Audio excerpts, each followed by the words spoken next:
Hey folks, wanted to talk to you a little bit about FTP, kind of give you the visual example. So let's take your standard document, okay, something that you would put together in Microsoft Word, maybe convert it to a PDF, 10, 12 page document, something like that. So if I look at file size, the amount of memory storage space that would take up, I'm going to say it's something in the realm of about 10 kilobytes, 10 KB. And you can look on your hard drive or wherever you store the document and hit information. It'll show you how much space that's going to take up on your hard drive. So that's your average document size. All right.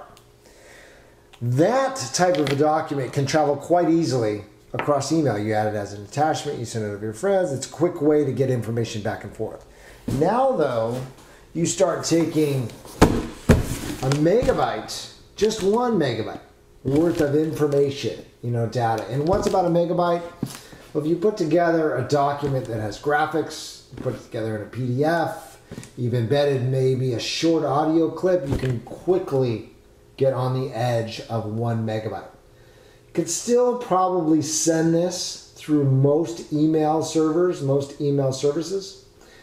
Some of them, though, are going to kick it back. And that's when, you're calling your friend, you're calling your colleague to say, hey, did you get that file I sent you? And they're, no, it didn't. It never came through.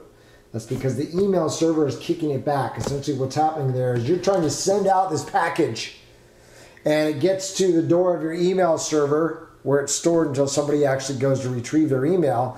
And the email server says, no, I'm not going to store that information. It's too big. It's going to take up too much space. So they kick it back at you.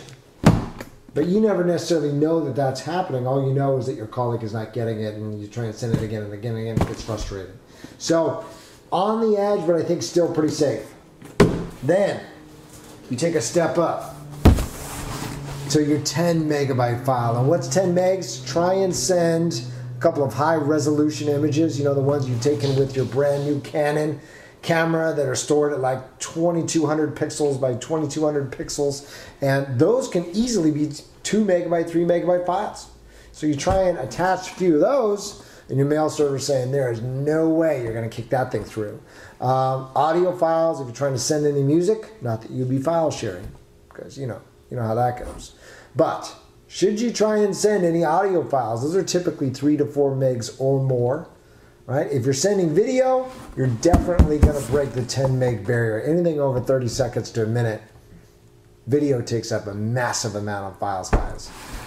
So this is particularly good use for FTP, just having a location where you can store information online. So essentially, we've been using Fire FTP.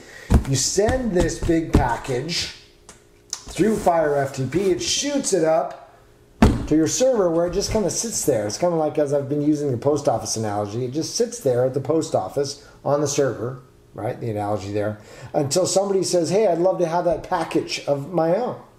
They use Fire FTP. They look at what's there on the server at the post office, and they say, hey, I'd love to have that, and then they drag it back down.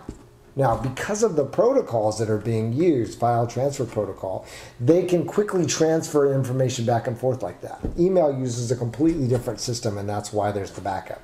That's why that doesn't happen. So the other thing to note about FTP is that files are being stored on someone's server. Just like an email server stores information, typically, though, email messages from a lot of people. A web server, FTP server, is storing information usually for just 1 or 2 people.